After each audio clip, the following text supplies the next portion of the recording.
You're listening to episode number 24 of the Indie Film Tribe podcast with me, your host, Angela Matamocha. Welcome.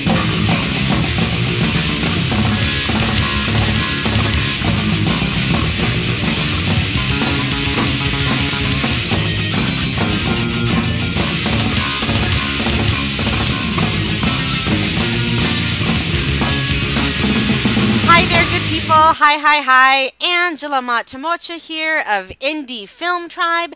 Thank you so much for being with me today. Today, I'm really excited to continue our conversation on distribution. In our last episode, we spoke with Jason from Distributor about self-distribution. So today, I have an awesome producer on the line who's actually had 3 of her feature films distributed by major distribution companies. She is the founder of Mustard Seed Entertainment and Mirror Tree Productions. Ladies and gentlemen, Alexandra Boylan. Welcome! Thank you for having me today. I'm excited to be here. Oh my gosh, thank you so much for jumping on. When Meredith sent me that email, I was just like, oh my gosh, this is a perfect person. I want to learn more about her, so thank you. Thank you. Let's get to it. I am dying to know because you are a lady of just so many talents. You do a lot. What is it that you love about being, I'm just going to start with, a producer? A producer. Yeah.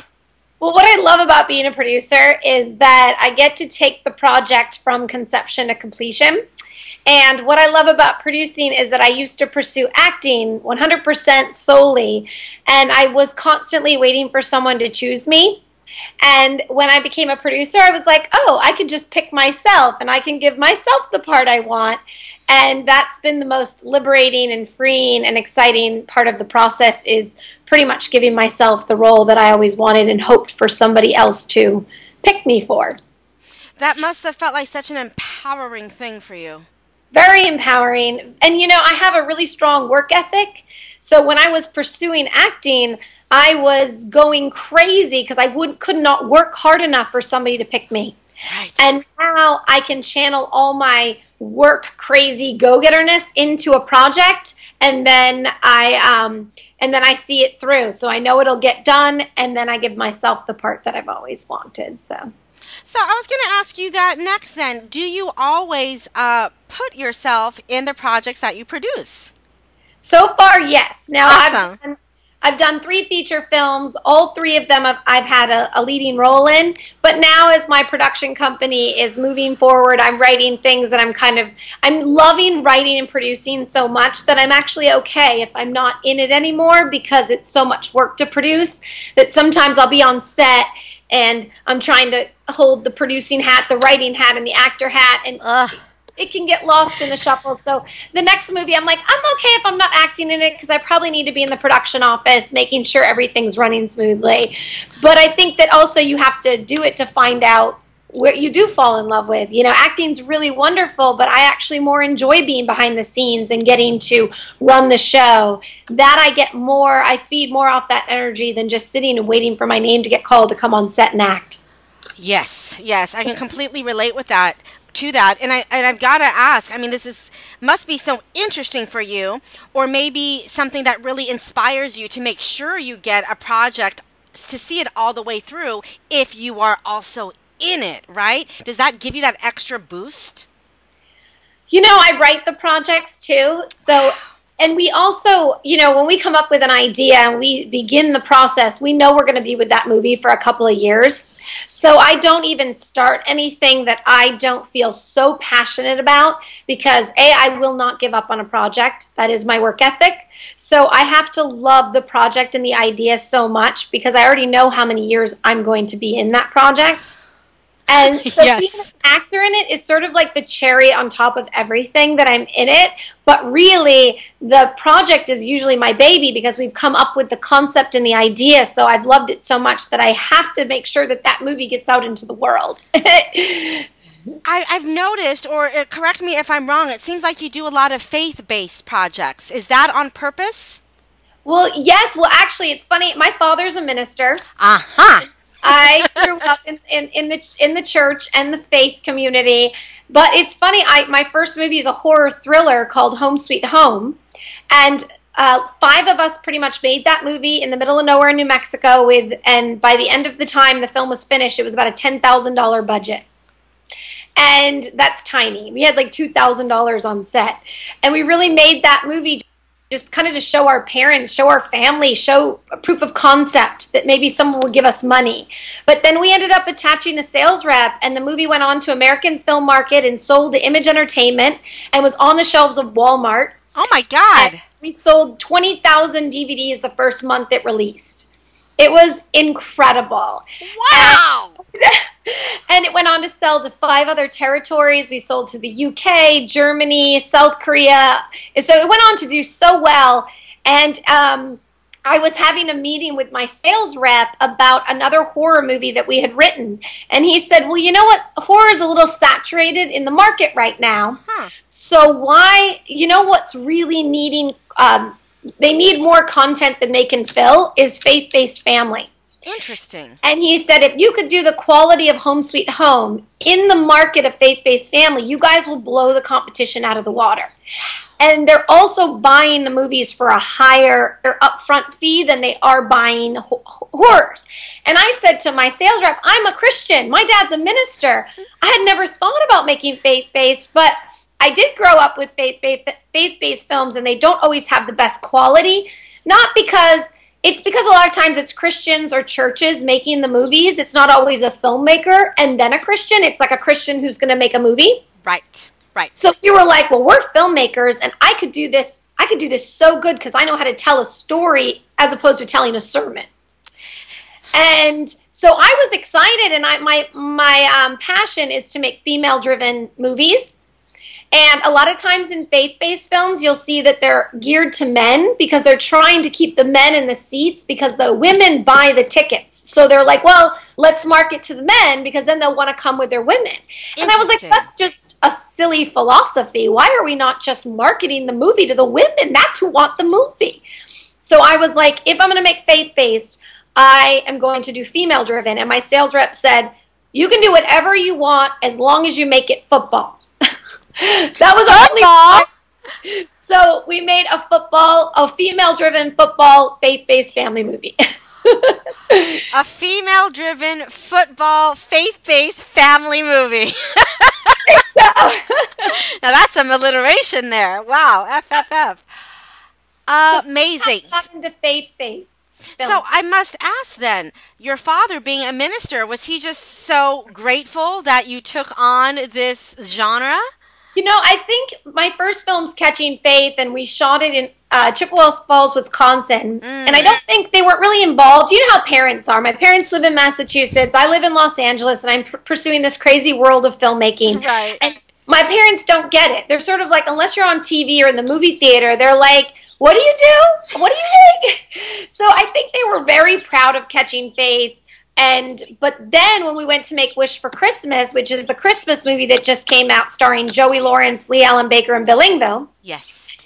We decided to shoot that in my hometown in Massachusetts and use my father's church. Oh, wonderful. So the whole movie shot in my hometown, my high school that I graduated from.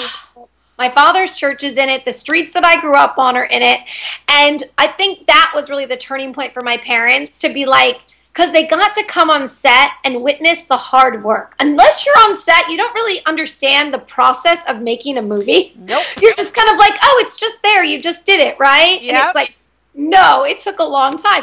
So I think my father being on set and being a part of the entire process, definitely. And the fact that we're making something that's spreading the message of love. Yes. And I think my whole family was involved in making that movie, that was the turning point for my father to be, I think, really like, wow, my daughter's going in and doing things that, like, taking on the next generation of spreading the message, you know? After doing these films, do you think that you'll go back to making horror films? Such a good question that I get a lot.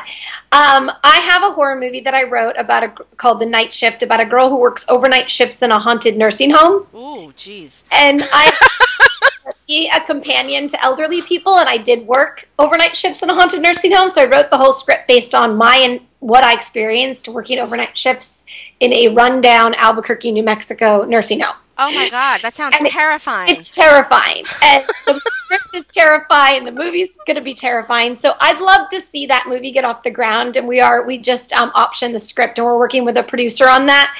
But I will say that after doing faith-based as opposed to horror, there's no better compliment than when people tell you that your movie changed their life or they had a conversation with their child that they had never had because the movie brought up a subject matter that they had never talked about with their kids.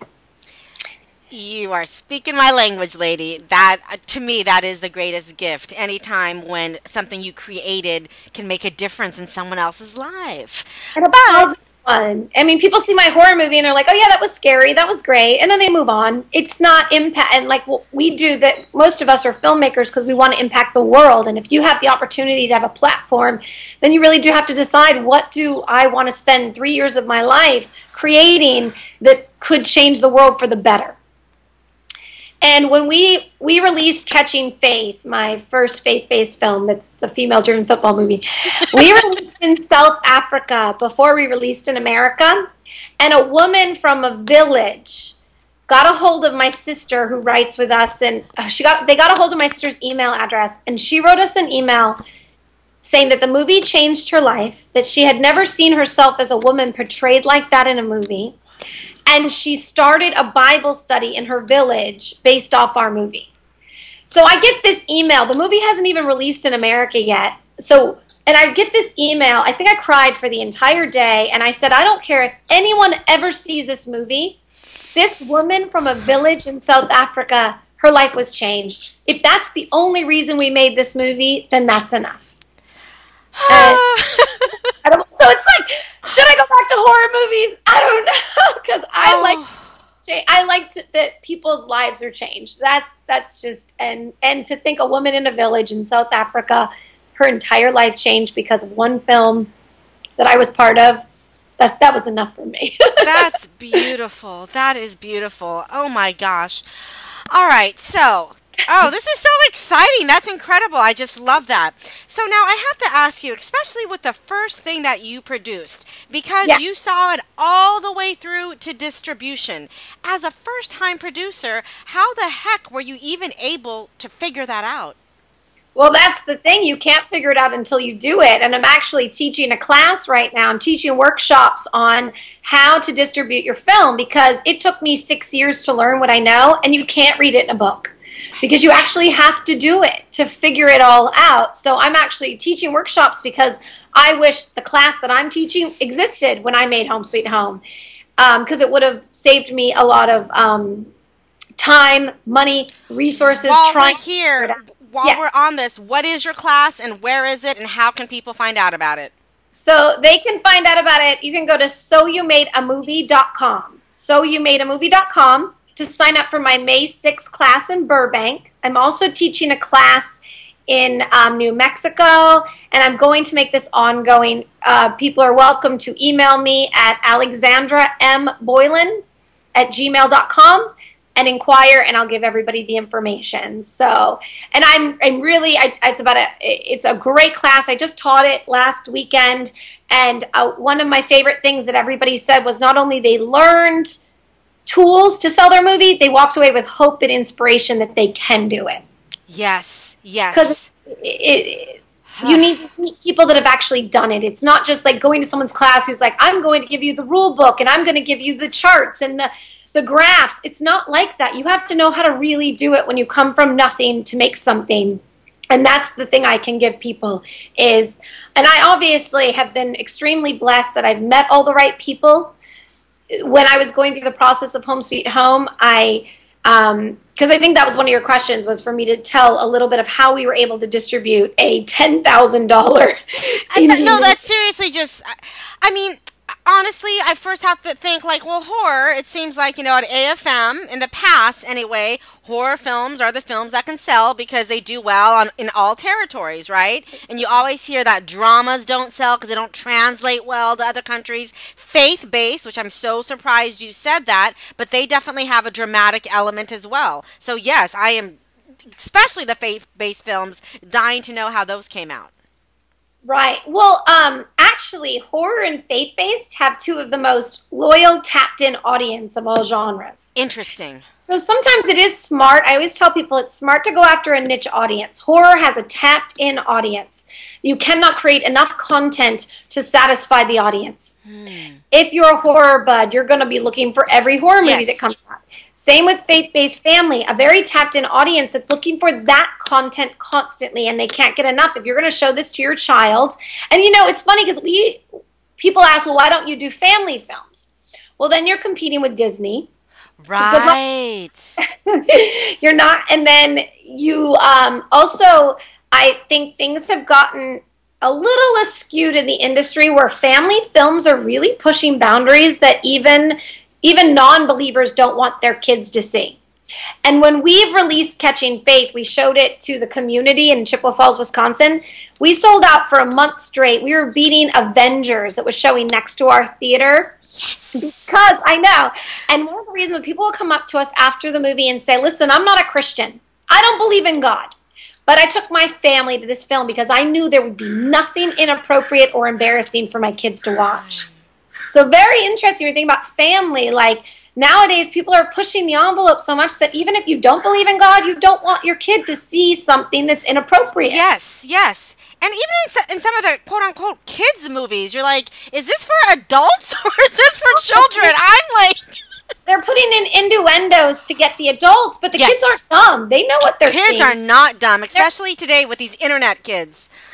And what's great about Faith-Based is you have to get the Dove Awards. You have to get the 5-star Dove Award, which means that your audience knows that that movie is going to be appropriate for all ages. Like whether your 3-year-old understands it, it doesn't matter. There'll be nothing that would be inappropriate for them to see it. And what is that called again? The 5-star... The Dove Award, it's called the Dove Award. It has nothing to do with the soap. I got that confused in the beginning. That's why I asked, Mike, what was that called? They call it the Dove Awards, and and they base it off the stars. If you have 5 stars, that means that your movie has passed their test that all ages can watch it and it's appropriate. Now, let me ask you a little bit about your class and how it relates to the films that you did get distributed. When you're teaching the class, what is maybe 1 or 2 things that people walk away with just kind of going, oh my God, I had no idea? Or is there like 1 or 2 misconceptions that filmmakers have about distribution? Yes. Gosh, I have so much information. I bet you do. 100 answers to that question. 1 is film festivals. Let's talk about that. Yeah. Real quick. Film festivals, I don't have the statistics on me, but if you don't get to a top-tier film festival, which is Sundance, Toronto, Cannes, South by Southwest, your chances of selling your movie are slim to none because distribution companies or sales reps are not going to those festivals. They're only going to Sundance. And the statistic is like 4,000 people submit to Sundance a year and 120 movies are picked. Screen, yep. And then only like 3% go on to find a distribution company. So right away, your odds are so stacked against you for a film festival, and that's getting into the top tiers. So you might get, and then if you go to the smaller ones, you're really spending a lot of money to fly there, and then begging people to come to your movie, and the chances of a sales rep or distribution company to be in the audience is so slim to none. So I try to debunk the whole film festival thing. But also, I want people to know that just because your film did not get into a film festival does not mean your film is not marketable and sellable. We submitted Home Sweet Home to 15 film festivals. We didn't get into anything. We actually gave up because we thought, oh, our movie must not be good. Our movie must not be good enough. So we gave up and we started doing other things. And I happened to meet a poster company. Oh, and then that leads to the other part of the people do not know that in your poster or your movie is more important than your movie. Not only for the distribution company, but for the audience. When people go to a kiosk, to a Redbox, to a Netflix, what are they looking at? If you don't have Brad Pitt or someone big in your name, all they have is an image to decide if they're going to hit buy. Or if they're going to decide to even watch your trailer. First, it's the poster. Then you got to get them to watch your trailer. Then if they like the trailer, they'll hit buy. So a distribution company is going to pick your movie mostly off of your poster because they're thinking, can I sell this? Can I make money? Yes. Everybody is in this to make money. Yes, it's a business. It's a business. And when people tell me, oh, I have this passion project, I'm like, okay, but is your passion project going to make somebody money? Is it something that the world wants to see? I'm always telling people that, like, wait for your passion project. Also, you can find ways to make your passion within a genre. I am passionate about female-driven. So I made a female-driven horror movie. I made a female-driven faith-based film. I found a way to put my passion into a marketable film that sells, that has an audience. And I think people don't always think about that. And because if you have a drama, it could sell, but you're probably going to need a star name. So if you don't have the money for a star name, you have to think, what movie can I make that has no star names that could sell? And that's going to be horror for sure. You don't need a star name to sell a horror movie. No. So I think people walk away, and everybody, when I tell them how much they should put in their budget for poster art, people are often like, that's way too much money. What do you tell them? I think you should put at least $3,000 to $5,000 set aside in your budget for a good poster company. I also tell people, do not hire your friend. Do not, because, oh, my friend knows Photoshop, so he can just make me a poster. Yeah, yeah. There is such a difference, and I go through all of our posters in my class, so everyone can see the difference between your friend doing your poster, the poster company doing your poster, and then the distribution company doing your poster, because it is very obvious when you don't have a professional company doing your poster. And also, the poster company, if you have a professional poster company, they go to market every year, so they know what's selling in the marketplace. They also have a relationship. They know what Walmart buys. I know an independent filmmaker who spent $20,000 trying to get their poster right for Walmart. If they had hired a company, they have a very good chance that they would have gotten every single one of our movies have been on the shelves of Walmart. And that has to do with the fact that we have a poster company that knows what Walmart wants, so they're making that ahead of time. So there's a strategy on how to sell your movie. And I'm very curious. Do these poster companies, in your experience, do they watch your movie to know what they put on the poster? Yes, they better watch your movie. Right?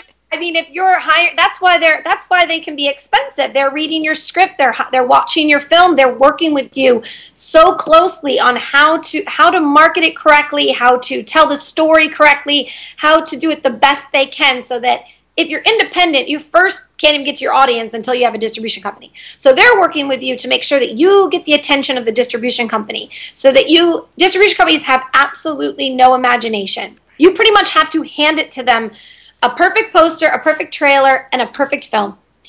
And I also would discourage people from showing distribution companies an unfinished film. They don't, we've actually learned that because we had a Latin America company watch the unfinished version of Catching Faith. And we told them it's not done. They said, oh, we can see past it, don't worry. They passed on the movie. We ended up selling to a different company. A year later, when the film came out, that distribution company that passed came back and said, that is not the same movie, and we wanted that movie. And now we don't have it because someone else bought it.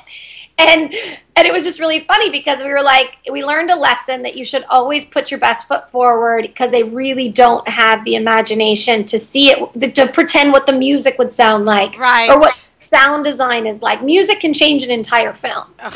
So I always recommend wait before submitting. Same with a film festival. They say they'll take unfinished films. Don't do it. Wait and send them the best thing you can. You always want to put your best foot forward, which is why you don't want your friend making your poster or somebody who knows how to do Photoshop, because that is not putting your best foot forward.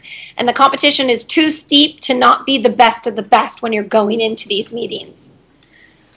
It's so interesting because what you said about film festivals, and you know, we all think this. You have to get into a Sundance, you have to get into a Tribeca, all of these kind of festivals, and the film that you're speaking about did not.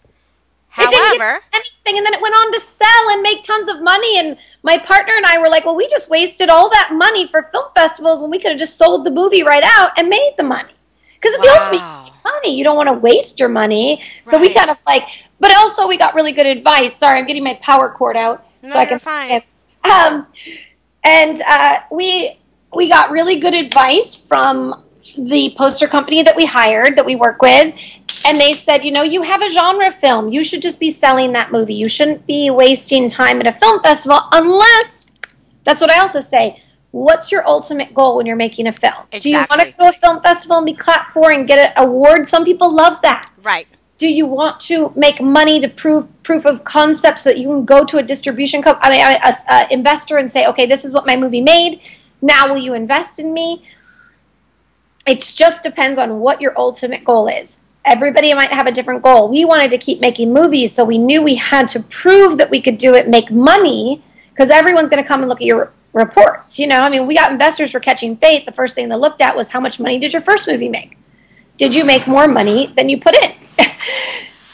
I guess in my mind, and I'm pretty sure many people think like this, especially for first-time filmmakers that have never had, you know, their feature film distributed or they're about to start submitting to film festivals. I often think that, well, I know this is what I think sometimes, is that if you get into some wonderful festivals and you win awards, that'll actually give you some leverage to then get distribution.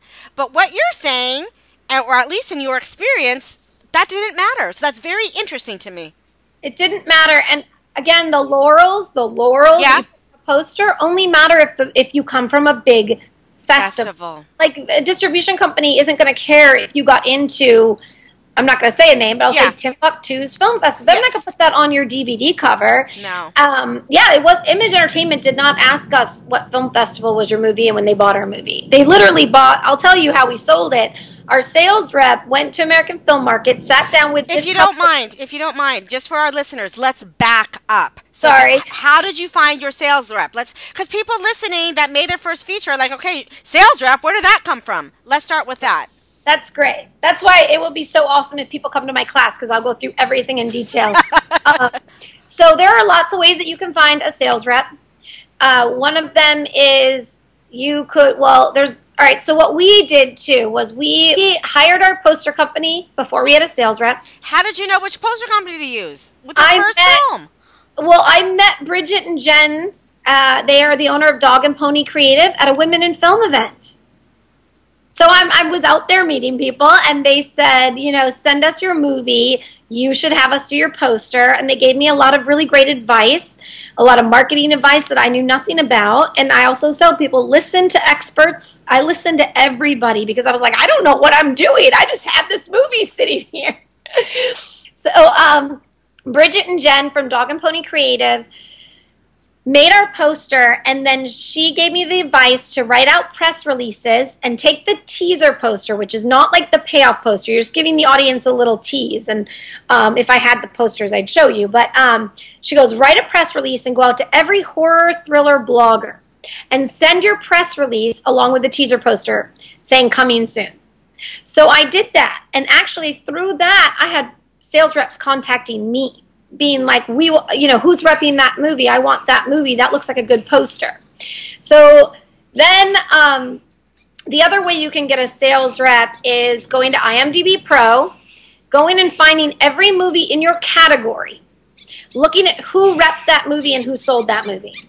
Because there's a good chance that, like, Oscilloscope Laboratories, they bought my friend's movie called Bellflower. They have a very specific, do you know Bellflower? Yes, I do. Yes, I do. I'm in that movie. Yes. I remember seeing that on your page. I'm like, oh my God, that's that independent film. Yes. And he has, and Evan Glaudel has the incredible story of being 1 in a million who got into the next program at Sundance and blew up. But that movie is phenomenal. Yes, and yes. The movie has flame-throwing cars and it's insane. It's insane. So good. And he made that movie totally indie and very indie, yep. But his process was Sundance. But I also want to remind people that you must have an outstanding film for Sundance. Like, I think that movie is outstanding. And the next program, you have to be under how much? Like $100,000 or $10,000 for the next program? So you have to have made an outstanding movie for like Bellflower for no money. For no money. So just think you're competing with the entire world of the best. So it is daunting when you think about that. Yes. But again, so you can go to IMDb Pro, look at all the movies in your category, see who repped them, and then call up the sales rep. you can call them. You can send them your movie. They want to make money. So if your movie is good, call them because they'll take a look at it. I know that my sales rep, they watch every single movie that comes their way because they're in the business of selling movies. And they're not, you know, it's not like everyone thinks, oh my gosh, I can't get in. Every time I go to my sales rep and say, my friend has a movie, he goes, send it on over because he wants to make money. So you can They're looking for content. They're looking for content. They're looking for content. Yeah. They're looking for good content. If you have a good poster and a good trailer, you've already beat out the competition that they can already go to market with your movie. And so what happened was we ended up working, we decided to work with Instrument International, that we actually got connected from Dog and Pony, but the reason was because they were looking on Dog and Pony's website and they were thinking about hiring them for another movie's poster. And they picked Dog and Pony because of Home Sweet Home's poster, because they thought it was so amazing. And then Bridget said, you know, that movie doesn't have a sales rep. And he was like, that movie with that poster doesn't have a sales rep? We'll take a look at that movie. And then they watched our movie and signed us. So it's incredible how, I mean, we've had, like I said, we've been so blessed to end up working with such incredible people who are extremely talented. And we're very loyal to the people we work. We've always hired Dog and Pony. We still hire them as our budgets have gotten bigger. They're still our people. And be loyal to the people who are with you when you had nothing, because we're on our... Absolutely. What I love about what you're saying, and I'm hoping this is a good teaching point for our listeners, is the importance of artwork, your poster. I mean, you literally had people reach out to you because of the poster. And I know for many artists that can seem like, well, that's so, I don't know, salesy, or like, what about the movie? Well, you're making a product. You are. You're making a product. At the end of the day, you're making a product, and the only people who are looking to spend money is your audience. Everybody else who's going to work with you is looking to make money. So it's lovely when people say, I'm an artist, I want this. I go, but you work in a business. It's business because there's money being exchanged. If you do a nonprofit thing, that's different. That's very different. Movies aren't nonprofit. So, and then I was just going to tell you that when our sales rep went to American Film Market, all the sales rep has is a book of posters. And the sales rep shows the book of posters to the distribution company, and they flipped through a book and they stopped on Home Sweet Home and said, that poster, I want to buy that movie. That is how we sold the movie. Now, granted, we had a good movie product that they obviously watched. Right. They thought they just did all the legwork for us. I know I can put that movie out and make money. And they, at that point, they had not watched the film. They literally, and Walmart is the same. Walmart gets a book of posters, and they decide what posters for what movies they would like to buy for their in-store. So they bought the movie without even watching it. They bought it right off the poster. Well, they made an offer off the bat, and then, of course, I'm sure they went back. Then they had to probably watch it, or actually, that's another really important thing for people to know. Sales reps and distribution companies are going to give you 10 minutes. It's like a film festival. They're going to watch it for 10 minutes, and then they're going to make their decision. So I'm guessing that somebody at my company who bought the movie watched 10 minutes, said that's good enough, sent it to somebody else in the office, and said finish that movie, make sure that it all makes sense and it's not ends after 10, 20 minutes, and or that's like someone just standing on a balcony not doing anything for half an hour. But I do think that they're going to watch the first 10 minutes, make sure that it's quality, make sure that you can hook an audience in 10. You get 10 minutes to hook people before they've moved on at Netflix. My husband and I give everything 10 minutes, and then we move on. It's true. That's the truth. And especially now with there's so much content out there. The options are just limitless, so. It's overwhelming sometimes as a filmmaker to think of how much competition you have, how much noise to get through the noise for people to be aware of your film. Which is why this poster is so important. So important. I mean, when we sold Home Sweet Home, we were at a little video store by our house, and I went in there, and we were on the front. We were on the new releases, and I was like, oh my gosh, that's my movie. And the man's like, that movie's rented every single day. People come in, and they're like, I want to see that movie, because the poster of Home Sweet Home is a girl with an axe walking to a house. And I think that's all you need. Because women want to see a girl with an axe. In power, yes. And men want to see a woman with an axe. So we really marketed to both, the couples coming in to rent the movie. They both agreed on, let's watch this movie. Oh, that's awesome. Yeah, like we and the movie is has a female villain and a female victim, so it's kind of like a different movie because it's not your typical horror movie. The girl is the villain in it, which is really cool. What has been the major difference from the way you marketed your horror film to the way you worked your faith-based films? That must have been a completely different strategy, or was it? No, you're right, it is. And we have, I think when you're trying to build an audience, that is a good point, especially when people say, are you going to do horror again? Well, I'm trying to build an audience, so I do need to decide who I'm going to spend my time. And definitely jumping from Home Sweet Home to Catching Faith, we lost a lot of audience. I bet. Yeah. Different movie. Very different. I mean, a lot of our lovely, loyal fans did watch the movie, and because we made it, but it was definitely so I do think that we have decided to stay in faith-based family not only because I love it, and I love telling these stories, but also because I would like to build that audience and not have to jump around like, oh, now I'm going to make a sci-fi and try to get that audience. Now I'm going to make a comedy. There is a strategy to a long-term career. Yep. And until we're at the place where we can do whatever we want because we're working with major studios, that's a whole nother story. But we're independent, so...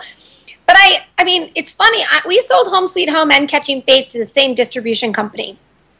So I also like to debunk that, oh, you can't go from a horror to faith-based. You can't go from a comedy to a drama. Right. You make a good movie, you're going to sell that movie. Right. You have to just make a good content. People want good content. But I do think that, like, we had built up all these press from a horror movie, and I couldn't go back to that press for Catching Faith.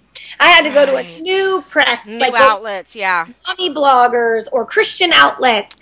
So after all that work, I was thinking I'd like to just stick with one press thing because I'm collecting press and I'm doing my, I mean, your distribution company is only going to work so hard for you. We do our own marketing on our own end. We sent press releases for Catching Faith, like Wish for Christmas. I got, you know, interviews. Even after the distribution company had gotten interviews, I was still fighting other people to look at us. And because you have to work just as hard as they do. Who's going to love your movie more than you? Who's going to promote it more than you? And that's my job. You know, someone's like, oh, when's your job done? I'm like, never. I'm still working for Home Sweet Home every day. And that movie came out 4 years ago. I'm still going to be telling people to rent it, buy it, you know, promote it. Because it's my movie, you know? I have to ask you this because there is such, especially in the independent film world, we hear so many horror stories about, you know, distribution companies, about filmmakers never seeing the return. Because first you have to pay back the investors, you have the distribution company, there's a sales agent, there's all these middlemen before the filmmaker ever makes money or enough money to then go make another movie. What has your experience been like? And I'm not trying to throw anyone under the bus, but this is, I hear this so loudly right now. And it's true. It's very true. And it's a very love-hate relationship that any independent film is going to have with a distribution company because I can't get my movie. I have Catching Faith is on Netflix. All my films have been in Walmart. All of them are on iTunes, Amazon, video on demand, I mean video stores. Amazing. I can't do that on my own. Right. So I look at it like, okay, I can't do it without them. And yes, I do think getting the money back, the filmmaker is at the bottom of the pool of money. You are at the bottom. And it is frustrating to get a quarterly report and see how much money your movie is making and then see how much you're not going to get. But I also think that I wouldn't have made my third feature film for triple the budget of my first had I not had a distribution company that put it out there, made money, and we were able to show investors. So what we're kind of learning is to make sure that your investment when you make a movie puts your salary at a place that is okay with you, that if you never saw money again in the back end, you're okay. Because you got paid to do your movie. And, I mean, Home Sweet Home, we all took a huge hit for Home Sweet Home. There's no money from Home Sweet Home. Right. But it got us to where we are today, and I'm thankful for that. And I now we get budgets that we all get paid correctly. And then you just know, okay, the next movie, I'm going to get paid correctly. And the next movie, and then you're not relying on that back end so much. Because it's true, whatever you sell, you always get the highest upfront deal. Because there's a good chance that's all you're going. That's it. That's going to be it. That minimum guarantee. Yep. So when people give your movies away for free on a 50-50 split, just be really understanding that you just gave away your movie for free. Because there's a really good chance that you're not going to see back end. But we just made a movie called At Your Own Risk that we're going to self-distribute for that reason exactly. The market's changing. DVDs are on their way out. So if everything becomes VOD, you can go straight to iTunes. That's why we're actually talking to Jason at Distributor. Oh my gosh, I just talked to him today.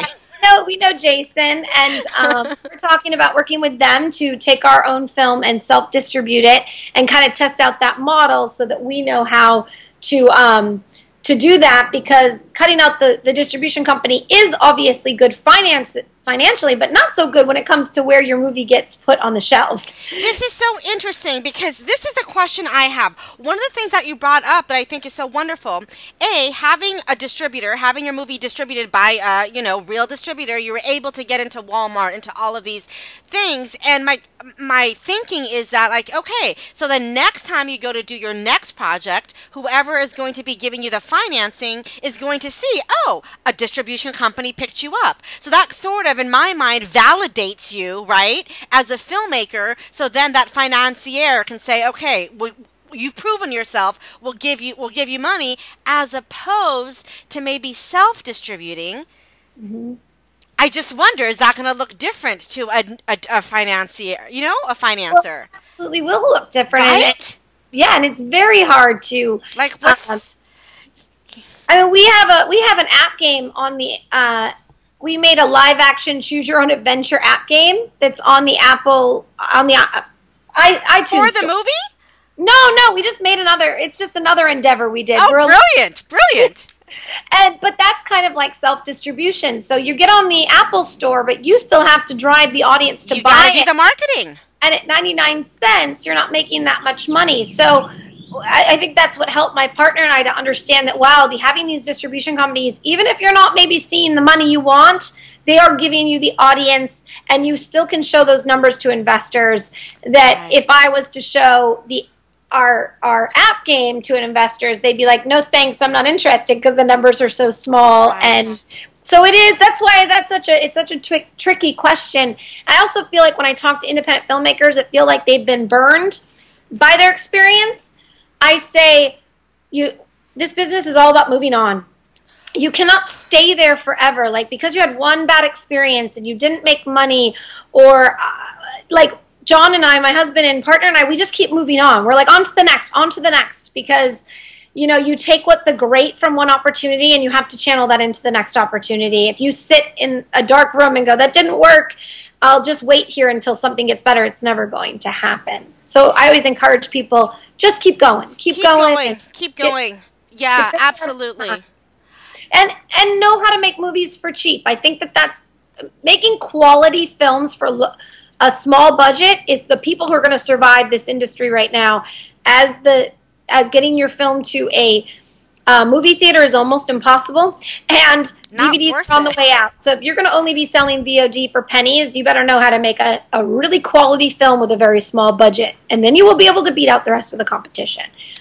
I really like what you said. It just all sort of ties into what you said at the very beginning about strategy. What is your strategy, and what do you want ultimately? So I'm just recapping here a bit for our listeners and just for us to get some clarity. So it sounds like what you're maybe saying is, if your ultimate goal is to make another movie, and you want to be able to get financing for that movie, so to get distribution might help that financing in the future, versus self-distributing, marketing it yourself, where you may make more money. However, it might not look as great on paper because you've self-distributed, and a financier might not care about that. You summed it up really, really good, and that's what we're going to find out, because we've never self-distributed before. Right. So that's for a year from now. I'll come back and talk about my experience of self-distribution. Because I'll tell you, Alexandra, I'm literally right in the middle of this right now. I just finished my first feature. We got 2 offers from 2 different distribution companies. We sent the link, one passed, one did not. But then one wants to distribute it, but it's like a 33-page contract with a lot of interesting things in there, right? Then I also know about a Jason Brubaker. I know about Distributor. So I'm like, it's empowering, but at the same time, I guess it's kind of like what you said before. You'll never know until you just make a choice and just go through it. You will never know. I mean, we could have put Home Sweet Home up ourselves, and I don't, obviously, well, we wouldn't be where we are today because everything had to do with the people involved, because our sales reps became our executive producers. Great. So, and that was really amazing for us, because he said, I'll deal with the money. You guys do what you do best. You make the movie. And that's like every filmmaker's dream, is to find a partner who's like, I'll be your business person. Yes. You be the artist. And we're not business people, so I don't know how to do the contracts. And what you're talking about, yes, and you got to do the deliverables. You also know that when the deliverables a whole nother nightmare. I'm so not looking forward to that. Yeah, and there's my husband's like the jack of all trades, so he was able to do our deliverables. But I mean, Home Sweet Home could have got stalled in deliverables alone because we didn't have the money to complete the deliverables, and then you need the E&O insurance, and that's expensive. And but I think the way you just summed up this whole thing was beautiful and brilliant and very true. And I'm just going off from what you're saying. This is what it's sounding like to me. I'm just taking all these bits and pieces with all the different experiences that you've had with your films, and it's just interesting to me now to see that you're stepping into this world of possibly self-distributing after you got distribution deals on 3 feature films. So that I have to think like, oh, well, this is interesting, you know? Yeah. Well, and we're in a really wonderful place right now where we're meeting with studios and also pitching to studios. So, and we are like crazy independent filmmakers. So for us, it's like it's like doing a feature on the side is fun for us. We're used to that, but we're also in the world where we are pitching to bigger places. So we're kind of like, we'll do both. We can do a studio film or a $500,000 film over here, and then over here we'll do our $800 fun film, because we made At Your Own Risk for less than $1,000. What? I know. Yeah. So we were able to do it with such a low overhead because we want to test the self-distribution market, but we don't want to lose a ton of money. Right. So you don't want to test it with a $1 million movie. Don't do that.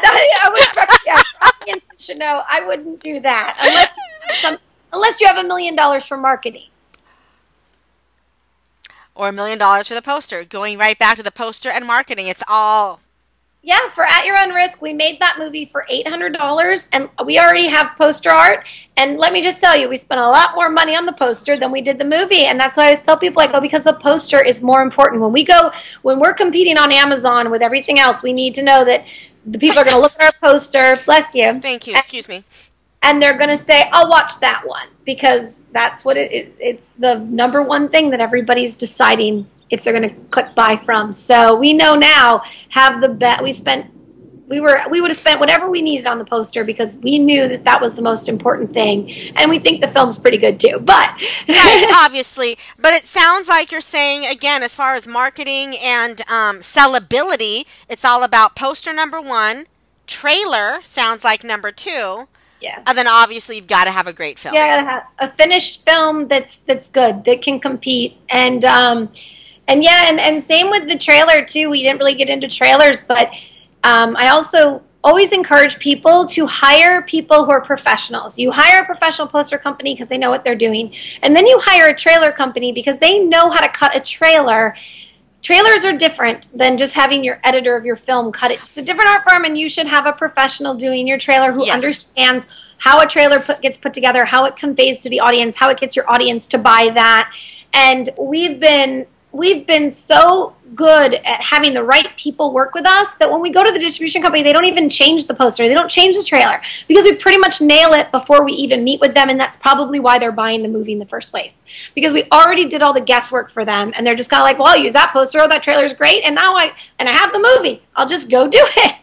And all they have to do is pay for all the other stuff that they do. I mean, distribution companies do have a lot of costs. So when independent filmmakers get upset, I'm like, we don't know how much money they are spending to get your film out there. Yeah. And they're taking all the upfront cost on themselves that you don't have the money to pay for. Right. Like if someone orders 25,000 DVDs at Walmart, do you have the money to go and make 25,000 DVDs? Probably not. Right, but exactly. They do. Do you think this is a fair question to ask to a distributor if they have a marketing department or if they do marketing? What has your experience been like with distribution companies and marketing? Because I heard you say that you do a lot of your own marketing, you do your press releases, you're doing a lot. Do distribution companies, are they expected to? Should they? Do they? I don't know. Well, I think it depends. Here's what I'm going to say. What I've learned from doing 3 very different films at very different budget levels, I do not think that Image Entertainment did a whole lot of marketing with Home Sweet Home, but that's okay because John and I did, and we got a lot of press on that movie. That movie has no star names. That movie is a small, little, tiny, independent horror movie. They didn't buy it for a huge amount, so I don't think the distribution company is thinking how much they have to make back is not as high because they didn't have to pay for it. But then you got Catching Faith. We fell into a bigger budget. We had a star name called Bill Engvall, Faithbased. Again, I didn't see them market it that much, and that movie was complete word of mouth and has taken off because of word of mouth. Now we did a movie called Wish for Christmas with 3 star names. The Joey Lawrence film, right? Chelsea Crockett from YouTube, and we sold to Pure Flix Universal Studios. Huge. They put a lot of marketing behind that movie. But I can understand the difference between why they would on that movie and why Image wouldn't on Home Sweet Home. They had more star names. Yes, there's something to market. There's something to market. There's something to market. There's names behind that. And they can get the names onto, I mean, Bill Engvall was on KTLA. We were in the Hollywood Christmas Parade. So we had names for them to be promoting. When you don't have that, it's going to, so it's like, I think those are the differences of how much you're going to get marketed is how much they have to market it. This is so wonderful for me to hear, and I think all of our listeners to hear, because we assume certain things sometimes, like, I made an amazing movie, like, come on.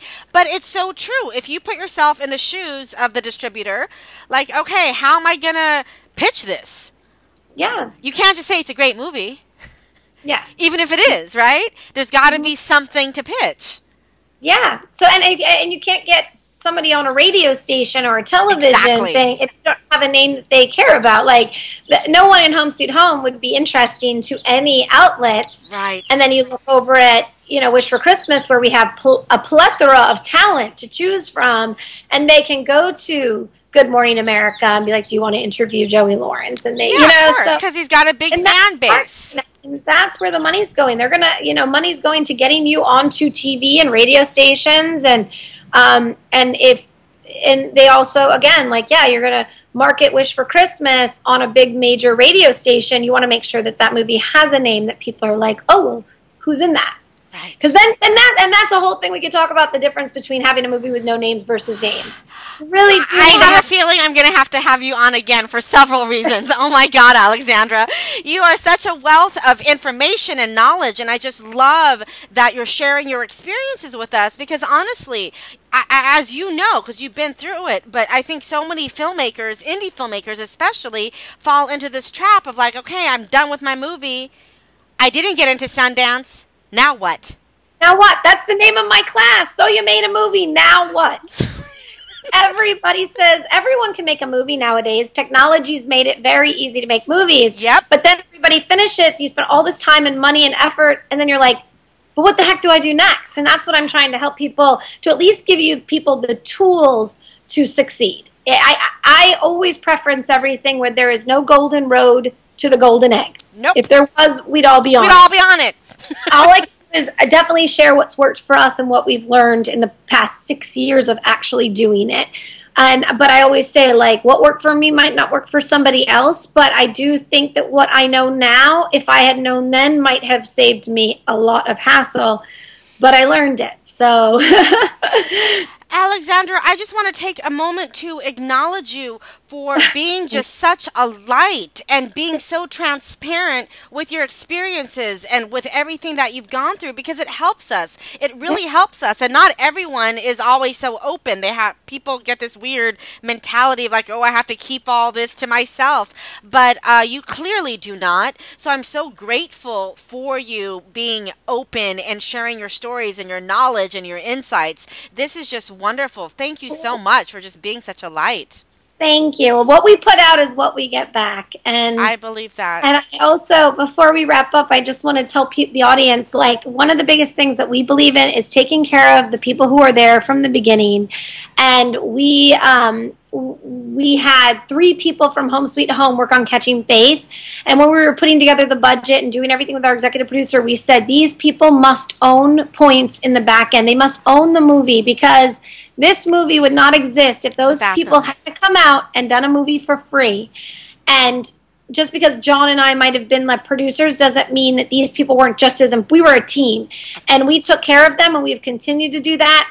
We hired the sound designer who sound designed Home Sweet Home is now our composer on every movie. We use the same people over and over, and loyalty, and there is enough room for everyone at the top, and you should definitely be bringing your people with you. And I think another reason we've been so successful is because we were able to prove that we would finish a film and then do good, and that we also continue to bring people back. So if you came to help me on my next film, you know that if you and I get along and there isn't a problem and you do a good job, I'm going to bring you back on the next one. Because that's how we take care of people, and we're good to people. And I recommend that independent filmmakers really take care of people and not burn bridges or think you're better than anybody else, because it's a team effort. And I'm going to encourage everybody to just treat your crew as best you can, and be loyal to everybody. And what you put out is what you get back, and we would be nowhere without our team. It really, really is. And I just want to ask a question totally off subject, but just for philosophical fun, if you will. But do you, Alexandra, do you feel that you were put on this planet at this particular time for a specific reason, or do you think it's just random? I have a feeling I might know your answer, but...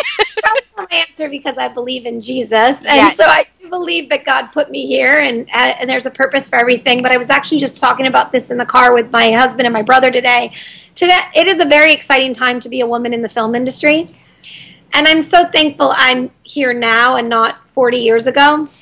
I think being, 2017, women have opportunity. We can produce movies. We can write movies. We can get into rooms. And that, to me, I look back at history thinking of the poor women who just really had no chance to do what we get to do.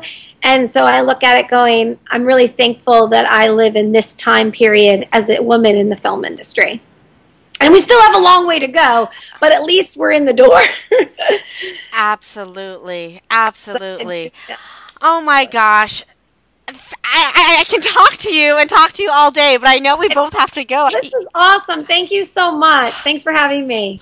We'll you. Do it again. And especially after At Your Own Risk comes out. Also, I'd like to ask the audience, please, we are now at yourownriskmovie.com. Is that right? I'm sorry, I don't have it in front of me. At yourownriskmovie.com. Please go to that website and sign up for our newsletter. And we are going to be sharing everything as our process of self-distribution. And we'd love people to follow that journey. Then also the link for your class, and I'll make sure to put it in the show notes, but just don't, so I don't screw it up. Will you say it again, please? SoYouMadeAMovie.com. So you made a movie, now what? And then also, just a quick Home Sweet Home, my horror thriller, is on iTunes, Amazon. Make sure you get the poster with the girl with an axe walking to a house. There's another movie with the same title that confuses people. So don't get that movie. It's a guy on the cover. Ours is a woman. Catching Faith is on Netflix, Amazon, iTunes. Available on Walmart.com, Target, any box store online.